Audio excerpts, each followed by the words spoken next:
peatoidufestival Grillfest.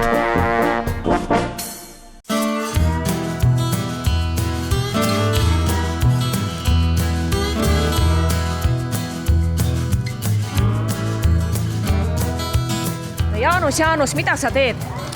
Jaa, ma teen sellist asja, et ma hakkan praegu grillima grilljuustu. Grilljuustu? Kas sa teed nalja?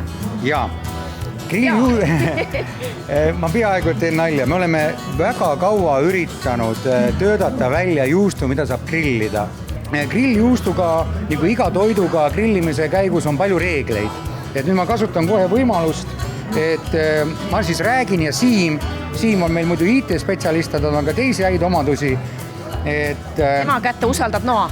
Usaldame noa, ta näppu ei lõika.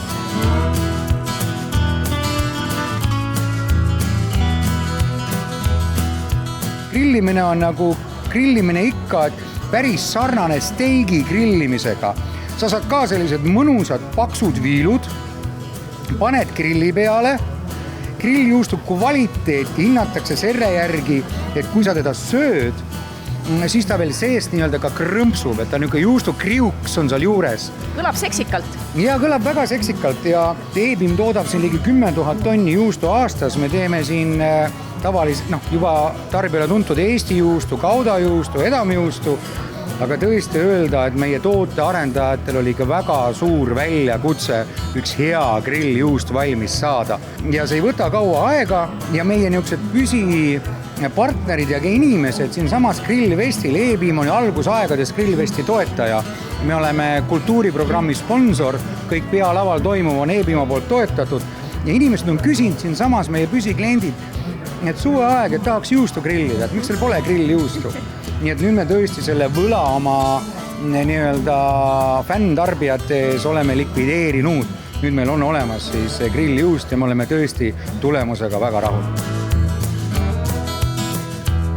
Kuidas on lõigata? Kuidas tundub? Oi, pole mingit probleemi ja veel eriti selliste relvadega. Jaa. Ütleme nii, et kui ma tööd ei peaks tegema, siis ma jääks siia telki. Aga sa oled siia tere tulnud, kui töö on tehtud. Aitäh!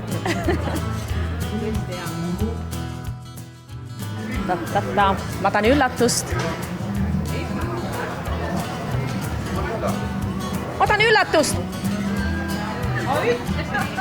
Oligi või? Ei ole või? No ei ole ju. Ei, ma siit nägin. Aitäh sulle.